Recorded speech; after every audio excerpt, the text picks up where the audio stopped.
like this little saying, and if you were to take all the millionaires in the world right now, and you were to take away all of their money and make them literally bank draft zero, I guarantee you those same people would become millionaires again because they understand the process of getting there. They will, just like that education factor. And I think if you took the fittest people in the world and you stripped all the muscle from their body, you packed on as much fat onto their body as possible, they would get back to where they were before because they understand that it's not a magic formula, it's not a diet pill, it's not something you inject that gets you there. It's hard work, consistency, it's being truly committed to your goals, staying motivated, surrounding yourself with the right people, and those are principles. Those aren't quick fixes. So, yeah, I just want to add one more point to that, Vince. If you look at the people who have inspired me, people who are on the covers of magazines, but if you actually look at who they are, and they're involved in many different aspects of fitness and well-being and prosperity and success, these are people who have sculpted the body that they want to be able to use as maybe a marketing tool for other areas that they're involved in, or just for me especially, just a sense of well-being, confidence especially.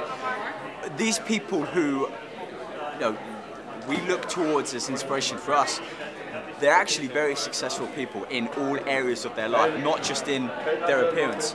And I think that's true with a lot of successful people as well. If you look at really successful people, they actually take care of their bodies because there's a real true connection between the mind and the body. And I think if you have the control to be able to discipline your body, look after your body, take care of it, and actually be able to change your body. I mean, just think about that for a minute.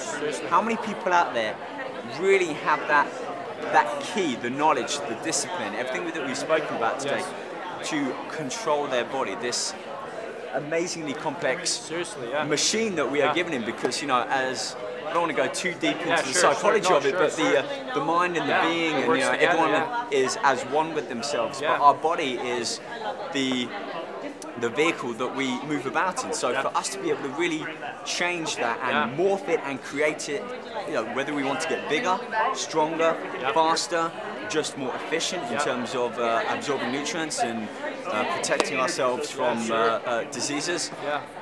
The people who can understand that and actually make use of it, if you look at them, they're successful in all other areas of life through well-being, financial security, happiness, relationships especially. Even career, everything. I think it's what goes in has to come out, and I think it's very, very, I like to look at the body kind of like a temple. That's where your mind dwells, and that's where your spirit dwells as well. And typically there's consistency for most people. You don't see that imbalance. So be encouraged that even taking a step in the right direction from a physical standpoint, don't consider it just, it's vain, I don't deserve to invest in myself. Look at it as a gift that you can give yourself. It's an opportunity. When I work out, I don't look at it as an hour I get to spend staring at myself in the mirror.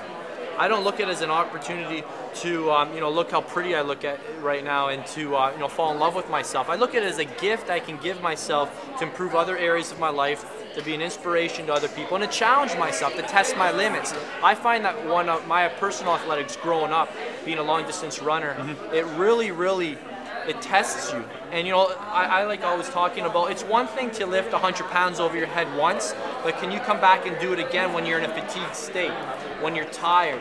And that's what life's all about, doing things, when you're in a fatigued state and tired. So training hard, what I'm saying is, it challenges your spirit, it tests your will. And if you're able to, push yourself, and if you're willing to work hard inside the gym, you should be able to do the same things outside of the gym, with your relationship with your spouse, with your boyfriend, with your girlfriend, if you're a student at school, if you're pursuing a new career.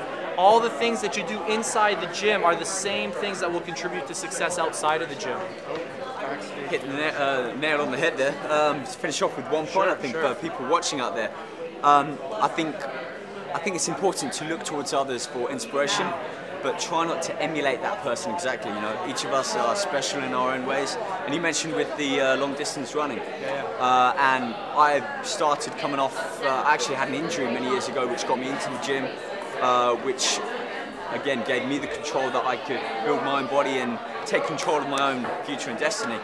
And I think for anyone out there looking to be inspired to build up their body, whether it's for aesthetic purposes, which is fine, you know, confidence is a very important thing, and having confidence will benefit you in all other areas of your life. But I think people need to not just go at this blind, they need to have goals, they need to actually write things down. You know, if you sit there and write down what you want to achieve in 6 months, 3 months, yes, be realistic. Writing down is so important. You can't get ripped in a week. No matter what any book says, the body will not do that. And if you do drop weight that quickly, you're doing it wrong. So I think writing goals down huge. And working back from them.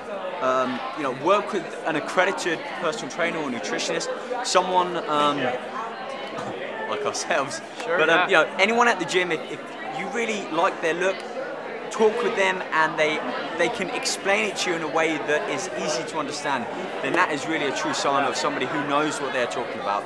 If they can break it down to a level of understanding that you can relate to, then work with that person, stick with their kind of ways of thinking and their knowledge. It's one thing I found doing my training, taking little bits of information from different people, and it kind of it just doesn't go together. Yeah, no, so, seriously. And Rob, if people want to get more information on you know, your programs or books and anything else, where would they go? Yeah, I've got my website, which is robriches.com. I've got an online store, which is robrichesstore.com.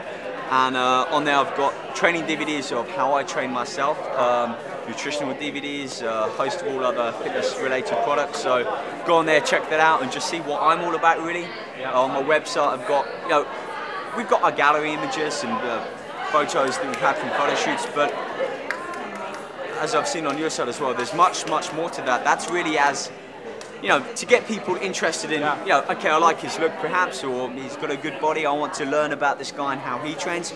Well then, they can go into the site, have a look at the articles that we write. You know, that's another thing. Yes, we're putting ourselves out there, and we might be in magazines and doing fitness videos and so on and so forth, but we're actually doing the science behind it. Yes. And as I know with you, Vince, the research and finding out what interests us and how we can break it down to a level that not only that we can understand, but we can help other people replicate how we take it on board. Yeah, no, certainly. Just to chime in there and finish off, find somebody who's already done what you want to do and makes it a lot easier. Follow their footsteps. I know it's funny how me and Rob met. I actually found Rob's pictures on, I think probably Facebook, contacted him, and Rob's actually the physique. His body is on the cover of my new book, and it's pretty cool. And he's one of my mentors and one of my personal, I call them silent accountability partners. What I mean by that is if I'm out on the weekends with my buddies, I wonder what Rich would do in this situation if he was here with me right now. Would Rob have a drink right now? Would he stop at one, or would he have 2 or 3 or 4? And I visualize that, and it really helps me make my decision. When I'm in the grocery store, I visualize, you know, what would I do if Rob was here right now? Would he buy this bag of chips? Probably not, so I'm not going to do that. So having somebody that motivates you, inspires you in your head when you're in those situations. You know, if he was at a picnic, what would he eat? What wouldn't he eat? Think about those things. Make it come to life, and you'll be surprised. You do have the ability to make the right decisions, and I think you will. So if you want it bad enough. So that's great. And Rob, thanks so much for your time. Thank you. Pleasure.